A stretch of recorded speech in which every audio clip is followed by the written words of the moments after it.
Okay, got a great guest today, citizens. Freedom fighter, got some good information to help fight back against the establishment and their shenanigans, and how we might possibly get rich if all goes well, which it could do if we're in early enough. But caveat: we do not give financial advice. You do your own due diligence.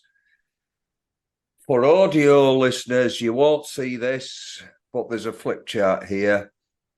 We'll be coming out on video later.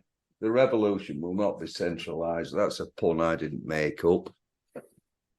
It relates back to a song from the 60s, I think.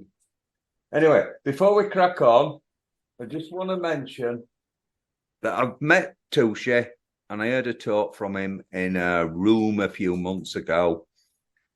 And as a result of that, I looked at these two documentaries that are available. Silverfish, Tracking Down the COVID Conspirators, available on Rumble, possibly other sources. COVID-19, what's the connection with Bitcoin on BitChute? That's your latest, that's great. This first Excellent. One is a long one. It is.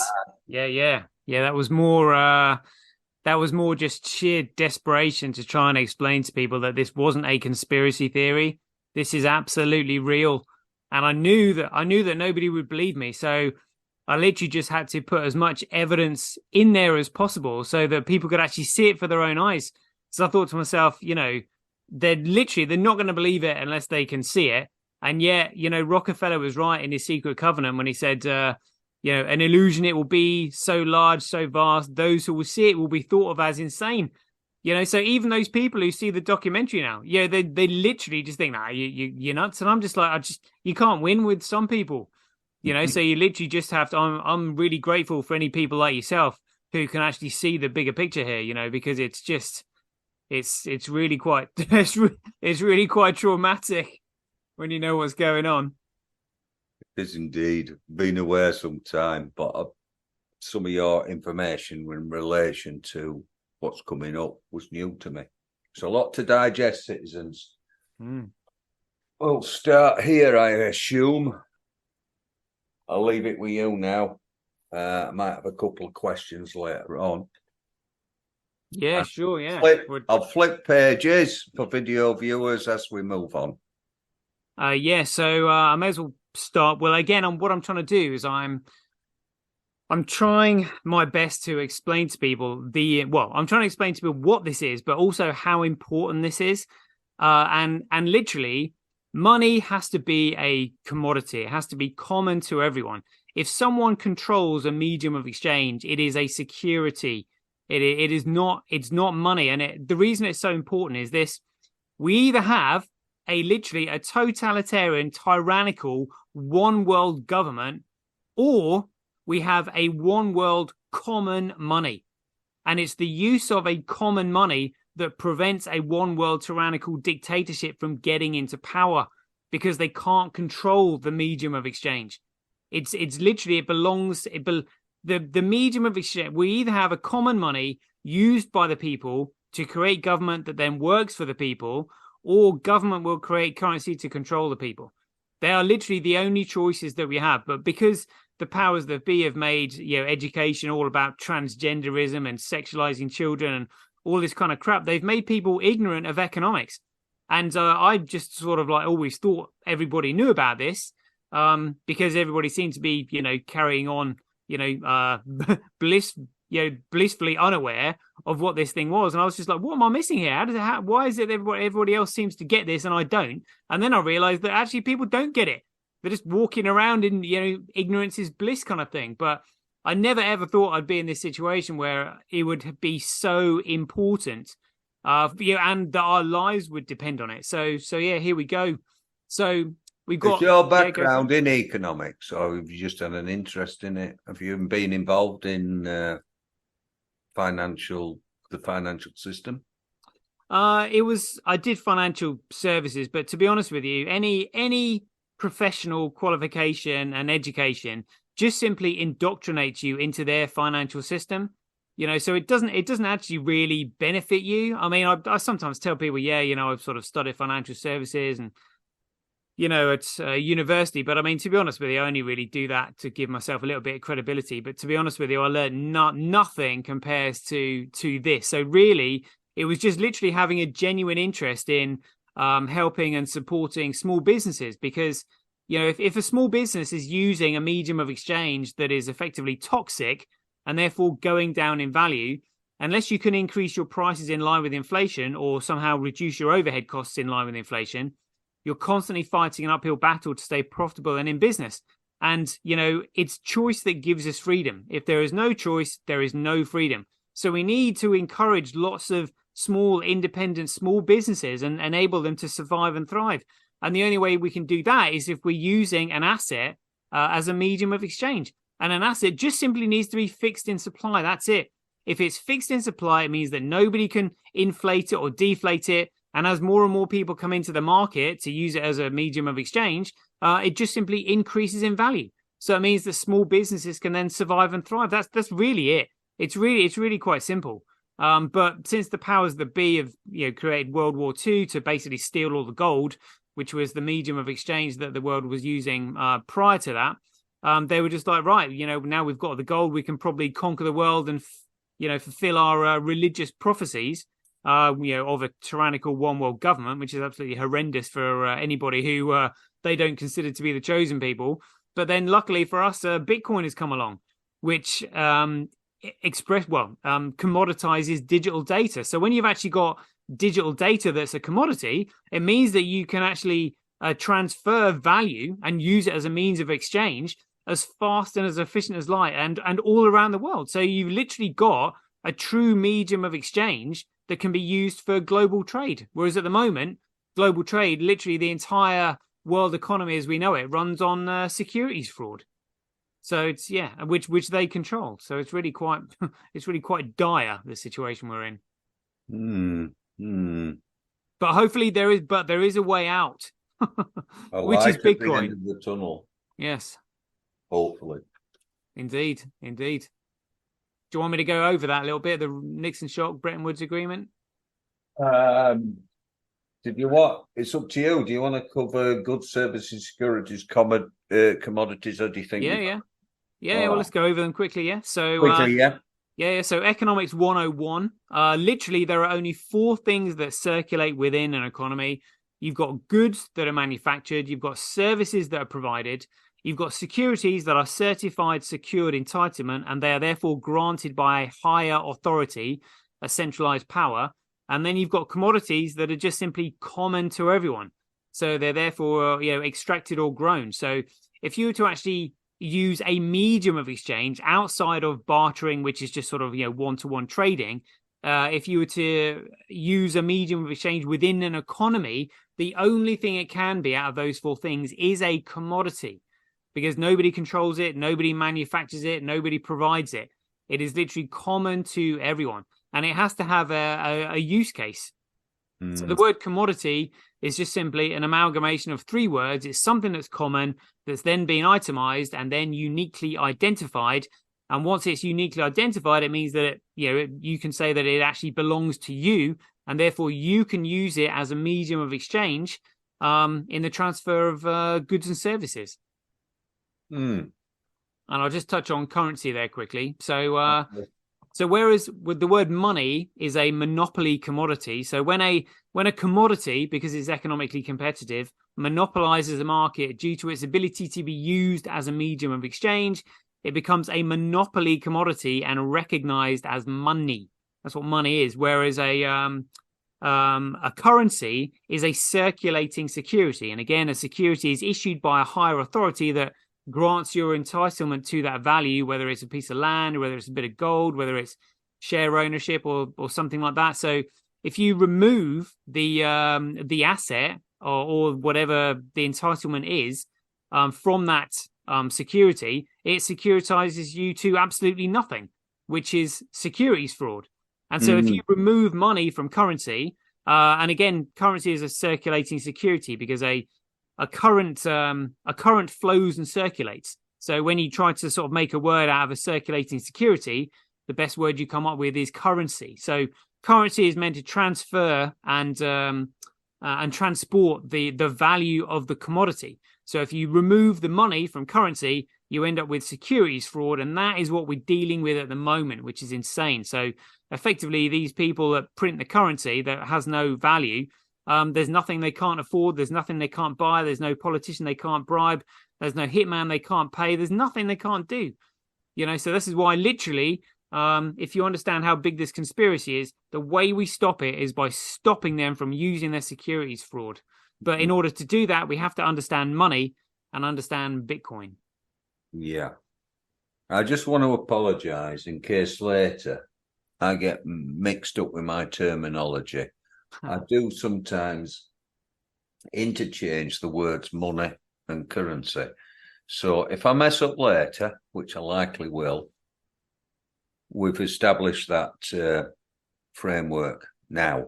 All right, yeah. I'll just correct it if I hear it, because it's really important to important for people to understand it. Yeah, a lot of economists, I understand, don't get the differential. They don't understand it, and they interchange the words too. Yeah, they do. Yeah, it's outrageous. It just goes to show you how bad the situation is. Right. So, if you want to talk a little bit about gold and what happened. Yeah, absolutely. I've got 2 points here. Yeah, great stuff. Yeah, so the way we ended up in this situation was that the Central Bank of the United States, the Federal Reserve, was created in December of 1913, and it's never been audited, but it just meant that a very elite group of people could just simply print as much currency as they wanted, and just claim that it was backed by gold when they couldn't really prove it.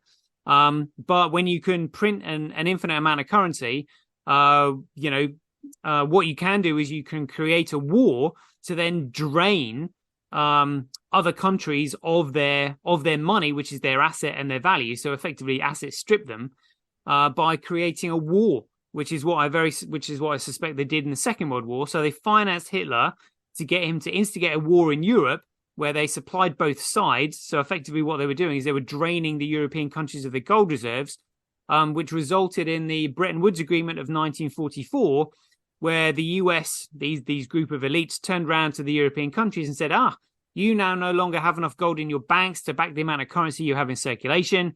So your currency is going to have to be backed by our currency, and it's our currency that's going to be backed by gold because we've got it all, which was a very precarious situation to be in, because then you have a country that has a currency that is not economically competitive or reliant on the responsible practices of the central bank, because it's not competitive with any other currency. So it basically gave them carte blanche to literally just print as much currency as they want without any economic penalties, to their economy. And that was that situation where the agreement came to a head in 1944, which is why I suspect the war finished the following year in 1945. But then on the 15th of August, 1971, which was exactly 100 years to the day that Albert Pike released his letter to Giuseppe Mazzini explaining how 3 world wars would bring about a one world government and a totalitarian dictatorship. And now, we have basically everybody's money backed by the US dollar, and the US dollar was removed from the gold standard via the Nixon shock, which meant the US dollar was now backed by nothing of any value, which turned into securities fraud. And likewise, the same classification was given to all the currencies backed by it from the Bretton Woods Agreement. So, we might not have had a totalitarian government right then, but we've got pretty much a totalitarian economy that can literally crush all other economies around the world, which is what the IMF have been doing. The World Bank, they've really not been economically supportive of other economies. What they've done is just simply asset stripped them and destroyed them. International Monetary Fund too. Yeah. Here we go. Yeah, 2008 release of the white paper. So what the white paper did for the first time in history was that it expressed for the first time how to actually commoditize digital data.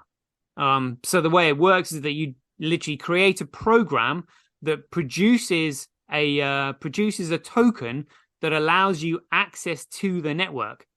And if the network that produces the token doesn't have any central point of authority or control, and therefore you can use the token to use the network, it means that you buy the token to use the network to then have sovereignty over your own data, because it's the network that produces this sovereign token.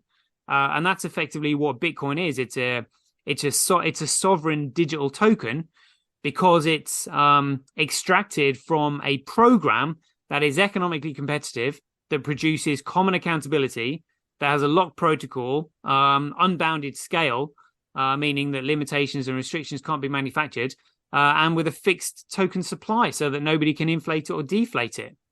And that's what Bitcoin is. So I've literally just come up with that off the top of my head. A sovereign digital token. Makes sense to me. Yeah. Yeah. So it was initially the token was initially given the ticker symbol BTC, but then the powers that be understood the threat that Bitcoin was to their economic power and dominance of the central banking system, and then have set about desperately trying to corrupt it. And realizing that they couldn't actually corrupt it or shut it down, what they effectively had to do was change the protocol without people knowing about it, but steal the ticker symbol, which is what they've done. So BTC is actually now on an alternative protocol, which is an economically worthless securitized protocol called SegWit. I see you've got mentioned there, which is segregated witness, meaning there is no digital signature attached to the transaction data. So it just means that you're receiving nothing more than numbers on a screen, because you can't tell who sent or received it, which means you have no legal recourse in a trade. If somebody either runs off with your money or you don't get the good or service in return, you can't prove that you made a payment to them. So yeah, it's a completely worthless token now. So and again, the ticker symbol that you need to follow is BSV. But really what you need to look at is the legacy wallet addresses, because Bitcoin is a commodity protocol, changes can be made, but any changes to the protocol turn it into an economically worthless security offering. So they remove any economic value, and part of the template is the legacy wallet address. And so if you make a fundamental change to the protocol, you will notice that in a change to the legacy addresses, and they will no longer start with the number one. So tying the number one in with the legacy address and the protocol template was a stroke of genius, because you know that was the first protocol, which is the only way to commoditize data. So anybody sat on early Bitcoins could still have some significant value.